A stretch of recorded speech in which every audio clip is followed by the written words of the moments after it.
Live with coverage you trust. This is NBC 10 News. Dozens of handshakes, primary night, hands up some big wins and big upsets. You're looking live at the State House. The goal of a narrowed field now. Let the face-offs begin. I'm honored today to have the support of everyone who voted for me, and I look forward to earning the support of Rhode Islanders across this state in the weeks to come. On the Democratic side, State Treasurer Gina Raimondo now one step closer to higher office. She'll be on the ballot this November. It is because of you that our campaign moves forward tonight. And with your continued support, I will be the next governor of Rhode Island.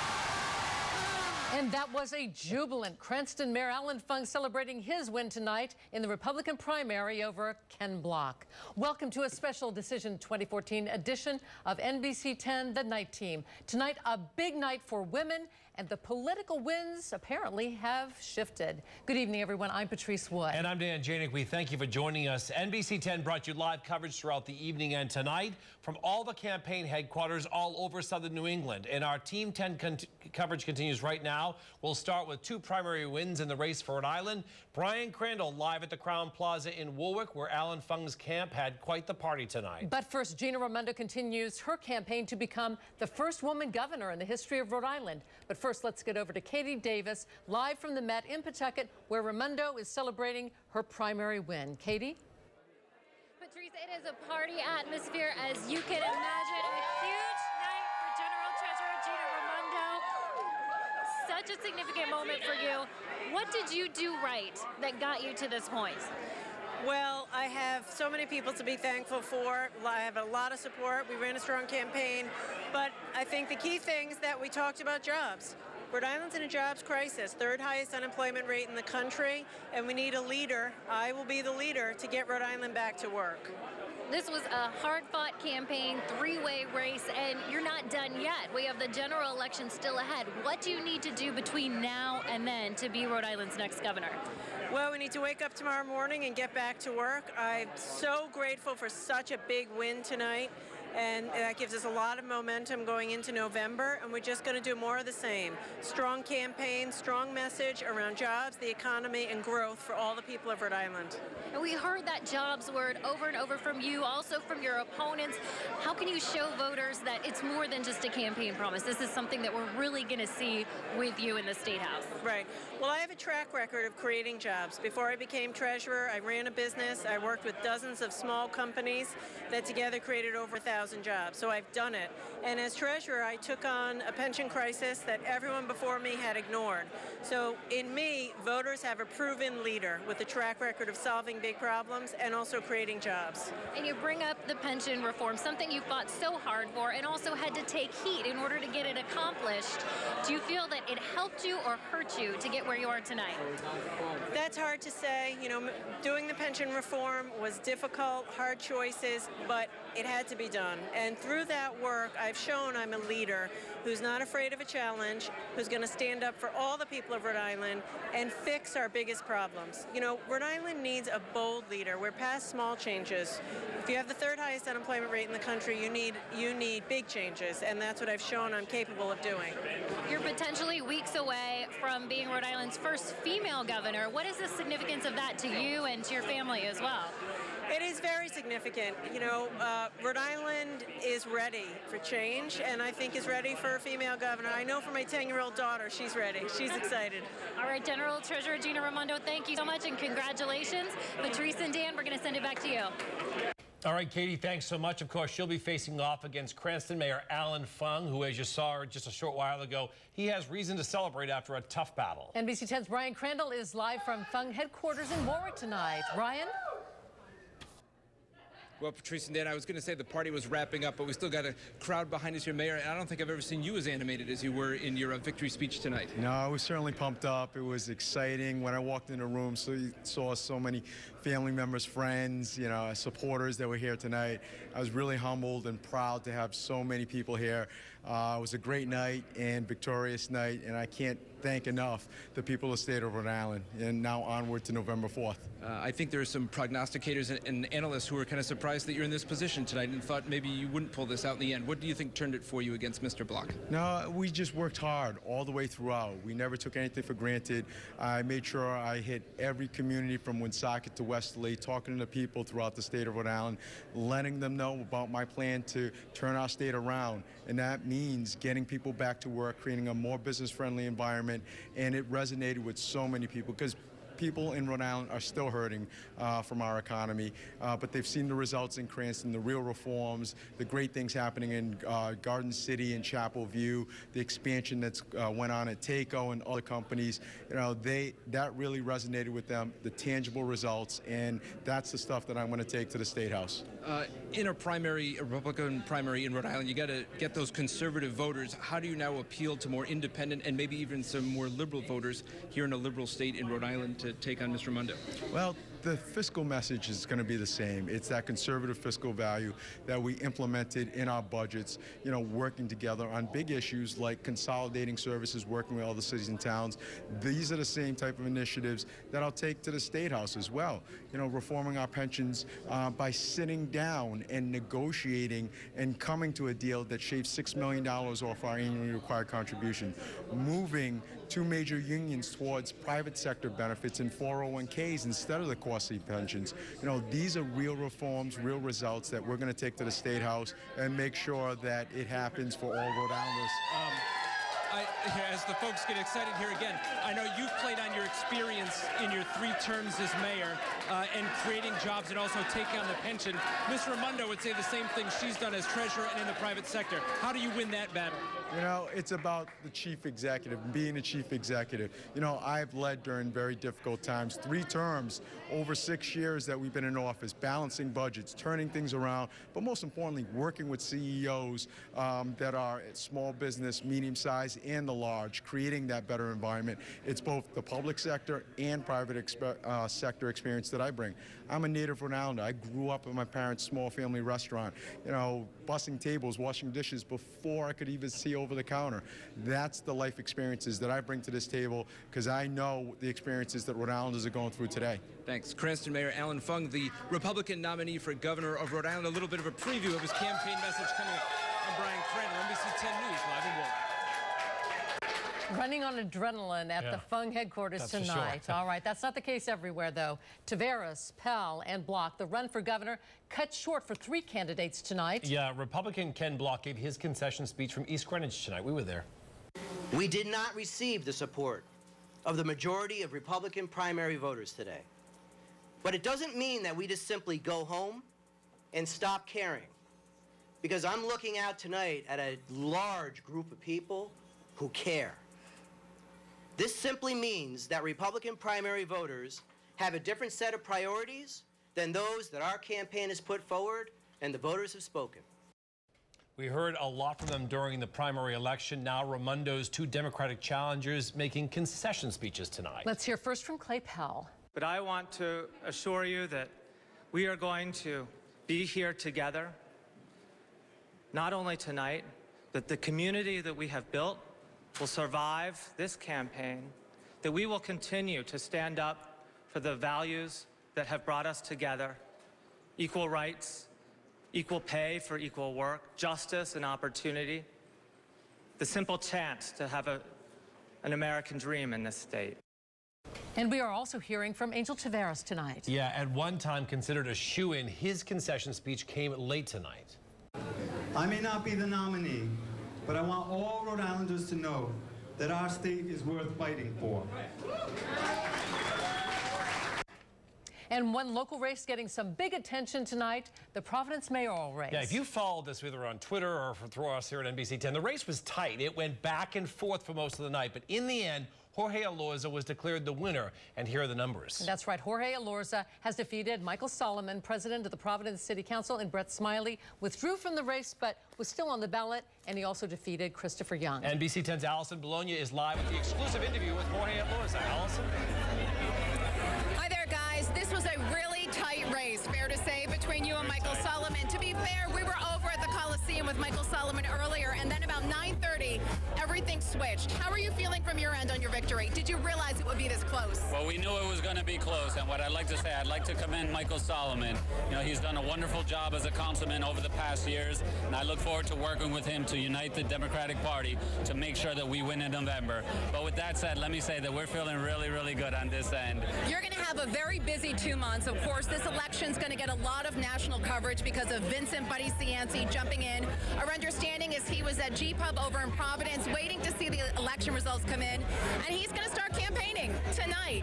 How are you going to face off against him? What's your strategy? So what we're going to do is what we've been doing for this entire campaign, spreading our positive message of bringing more jobs to the city, fixing our schools, and changing the culture at City Hall. It's been resonating with people throughout the campaign, and it got us this far, and it'll get us to win in November as well. Brett Smiley dropped out of this race very late. His name was on the ballot, but he came out and endorsed you. What were some of the things he said tonight that you believe resonated with the people who supported you about message? Well, he and I have had a very similar vision for the city for a very long time, and he and I also shared a similar concern for where the city could go in. And so coming together was very, very easy. You know, we disagreed on the particulars and in the margins, but at the core of it, we have a very similar vision, and I look forward to working with him over the next 2 months to make sure that we win in November as well. Something I keep hearing from you as far as the message goes is One Providence. What does that mean specifically? One Providence means that we're going to campaign in every neighborhood of the city. And just look around. Everyone in this room represents every corner of the city, from rich to poor to black to white, from one neighborhood to the next, and bringing everyone together around a common goal, because we all want the same things. We want a strong economy, we want great schools, and we want strong and vibrant neighborhoods, and that's what One Providence is. Your message tonight to Buddy Cianci, who I'm sure is watching.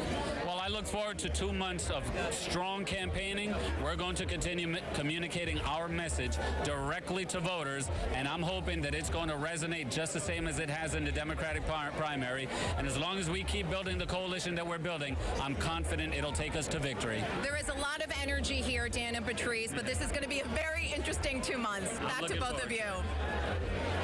We were talking about the winds here really kind of changed the landscape and the demographics when it comes to the city of Providence. The Lawyers, of course, will now face Republican Daniel Harrop and, of course, Vincent Cianci, who is running as an independent. I cannot wait to see that. Cianci has been quiet so far this election season, but that changed tonight. He spoke just a short time ago. This isn't about personality. It's not about myself or Jorge Olorza. What it's about is vision. It's about what the city of Providence will look like 5 years from now. It's about, will our streets be safer? Will people be able to get a job? Will our kids get educated better? Will we have a great arts and cultural scene in the city? That's what this is about. It's not about personality. It's about vision and who's got the best ideas to move this city forward, as we did a year ago and made it one of the best cities in the United States. Cianci looking very energetic there tonight, right? Also releasing his first campaign ad tonight. This isn't his first trip to the rodeo. This ad was ready to go. A lot can change in a city after 12 years without leadership. When I left office, there was a $7 million surplus in Providence. People were working and buildings were full. The streets were virtually free of potholes. And there were enough police to keep things safe. We already know what Providence can and should look like. We can do this. We can give Providence the future it deserves, together. Paid for by Friends of Cianci.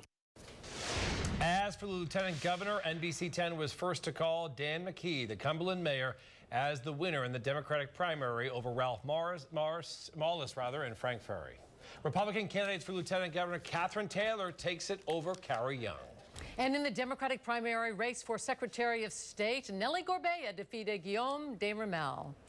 Our Team 10 coverage continues with the race for state treasurer. This race was called early tonight. Yeah, surprised many. Frank Caprio conceded to Seth Magaziner just minutes after polls closed at 8 o'clock. You watched it live here on NBC 10. Let's take a close look at the numbers right now.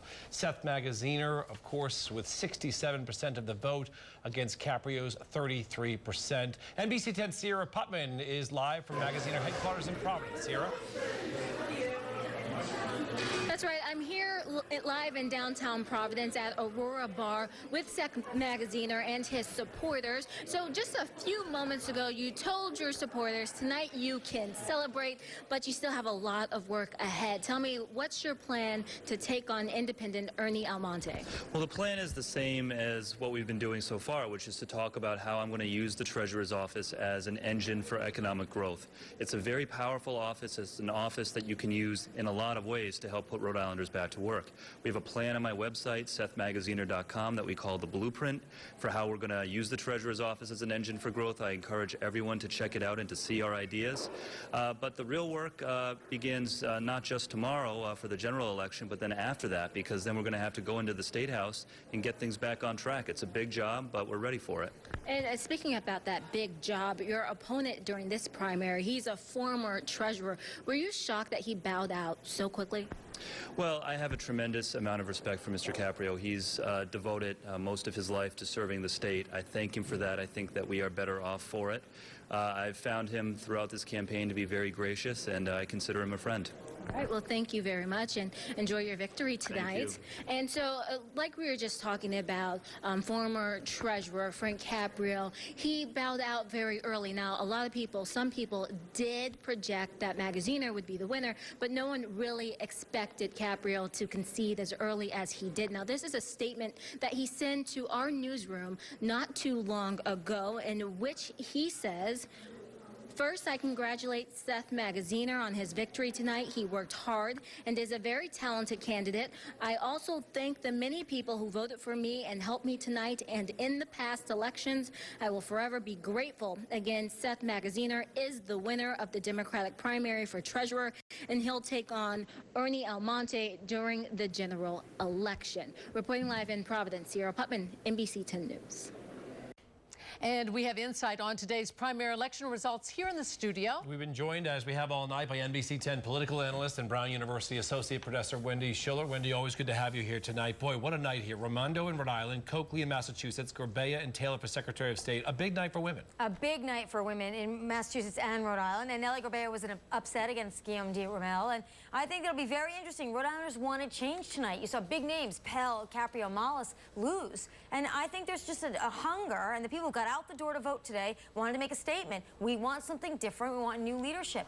So this really is an interesting thing that will bode well for a lot of the campaigns going forward to November. Now let's talk about the Providence mayor's race. We've got Buddy Cianci against Jorge Elorza. I mean, they'll be going after completely different voters. They will. And Jorge Elorza will ride the winds of change. That's what he's going to want to do, ride this momentum and make the argument that I'm part of this new movement that's going to really move the state and the city forward. Buddy Cianci's going to have to straddle. He wants to go backwards to remind people of good times, but he's got to be forward-thinking because that's really the momentum that's going on right now. And Dan Harrop is in that race as well. Dan Harrop is in that race, too. So it's going to be a complicated race for everybody. Elorza's got to raise a lot of money to be competitive, and we'll see if the state and the city Democratic Party can come together and really push Elorza forward beyond Cianci. It'll be another 2 months of very interesting campaigning. When you talk about the money spent here, and it really did make a difference for de Ramel, for Pell, and you know, the big even for Solomon. Solomon had tons of ads out there. Solomon had more money. I mean, it's a nice reassuring thing, right? The voters matter more, and voters in a small state can get to know candidates and make a decision,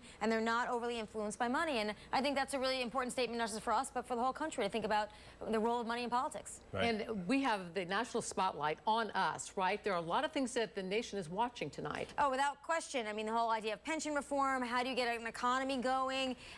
We have possibly in the Republican side, the first Asian governor, if Allan Fung wins, first woman governor, and of course we have Buddy Cianci. So we will still have a lot of national press attention going forward, and we should be proud of ourselves. We had a lot of good candidates run, qualified people who want to move the state forward, and I think that was a good showing by everybody in that respect. When you think 10 years ago, if you told somebody that a woman or an Asian might be the next governor of Rhode Island, they'd laugh you out of the town, and now different set of rules. A very different set of rules, and certainly the rise of Latinos also. And Tavares broke that mold first, but I think this is really a sea change for politics in Rhode Island. Great insight, Wendy. Thanks for being with us tonight. All right, our coverage continues on turn210.com, and there you can see full results as they're updated tonight. Stay with NBC 10 now. More Decision 2014 primary night coverage right after the break, everyone.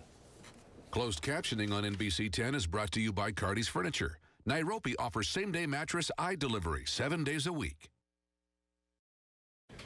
I think there's a big harvest moon tonight. That's right. But I don't know if we can see it or not. We had some other things going on, Mark, but we never forget about you. Listen, while you guys were busy in here doing a great job with the primary coverage, I happened to jump outside and check on that harvest moon. Did you really? See it? Yeah, you can see it. It's coming through the clouds. You know, we still have these patches of clouds passing through from time to time, but it's just past full harvest moon, shining brightly out there tonight. So check it out, you guys, as you head home tonight. 56 to 60 by morning. There will be some cloud cover at times again tomorrow, similar to today. Clouds, some sun, and a northeast wind. So we're a touch cooler than average, but actually may turn out to be a degree or two milder than it was today. We had a high of about 73 today. We may make it to 75 tomorrow. There's the Skycam network from earlier this afternoon, the People's Credit Union Skycam network time lapse here from Cranston showing, a nice little sunset. Wasn't that great? Clouds breaking up just in time for us to see a little glimpse of the sunset. So again, the clouds still thickest in most dense over parts of southeastern Massachusetts and the south coast. The rain close by, maybe grazing the islands of Nantucket and Martha's Vineyard, possibly seeing a little bit of this sneak up along Block Island early in the morning. But what we're mostly focusing on for our next chance of rain will be from this warm front and this cold front coming in on Thursday. I think the warm frontal rain will miss us to the north, but the cold front rain may get us late Thursday night, early Friday morning. Our temperatures now are in the 50s where the sky is cleared out, and still some thick clouds out here toward the Cape and the Islands. Temperatures are in the mid-60s. So into the morning, this low pressure sliding away, some cloud cover early. We should see a little bit of a brighter sky in the afternoon tomorrow. And then the fog arrives as the humidity builds in on Thursday morning. So it's a muggy day Thursday. Most of our rain, however, will hold off until late Thursday night, very early Friday morning. Again, highs tomorrow with that northeast breeze, mid-70s or so over most of Rhode Island, cooler out in eastern Massachusetts. It's that northeast wind again tomorrow, high tides in the morning at 9:15. We're seeing highs 70 to 75 tomorrow, upper 70s with the humidity on Thursday, and then the rain ends before sunrise on Friday. Patrice and Dan sets us up with a nice afternoon and a cooler, but looks to be a dry weekend coming up. Back to you. All right, Mark, thanks. Ahead on the night team, sports coverage you trust. The Pawsax Open Governor's Cup Championship Series tonight. Sports Team 10's Frank Carpano's along next. The Pawtucket Red Sox in the Governor's Cup final tonight, playing Game 1 of their best-of-5 game championship series at McCoy Stadium. Paw Sox draw first blood against Durham, leading 1-0 in the second. Devin Marrero's line drive to right scores the Paw Sox second run of the game, 2-0. The Bulls tie it. Then in the third, this is Garen Cicchini driving the ball to left, and that is going to be deep enough to score a run, the run that proves to be the game winner. Wondering about Rosne Castillo? Struck out in his first 2 times at the plate, but here in the fourth gets a base hit. Finished his AAA debut, 1 for 4 at the plate, and the Paw Sox take Game 1. 3-2, the final Game 2 tomorrow night. The Red Sox hosting the Orioles, top of the third. Alejandro De Aza smashes his second home run of the night. This puts the Orioles up by a score of 3-0. Then later in the third, Adam Jones takes this pitch over the Green Monster. The Orioles led 4-0. But in the bottom of the fourth, the Red Sox get on the board when Xander Bogaerts gets all of this pitch, a solo home run. Unfortunately, the only run for the Red Sox tonight. Orioles take it 4-1 the final. And Tampa Bay beat the Yankees 4-3 the final there.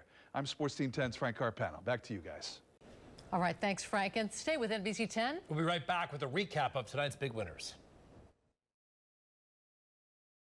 Let's wrap up our primary coverage right now for you. Here's another look at all the winners tonight. In the Democratic race for governor, Gina Raimondo is victorious. In the Republican gubernatorial primary, it was Allan Fung. In the Democratic mayoral primary for Providence, Jorge Elorza. In the Democratic race for Secretary of State, it was Nellie Gorbea. And Treasurer Democratic primary, Seth Magaziner. Lieutenant Governor, Democratic Cumberland Mayor, Dan McKee. And Lieutenant Governor, Republican primary, Catherine Taylor, the winner. Let's go to Massachusetts now. The Democratic gubernatorial nominee is Martha Coakley. And Republican Charlie Baker also moves on to November, and it's on to November for us too. Tonight starts our planning for the general election. Thanks for joining us tonight. We'll have a full recap on NBC 10 News at sunrise. For Patrice Wood, I'm Dan Janik. We'll see you right back here tomorrow night at 5 p.m. with The Day After.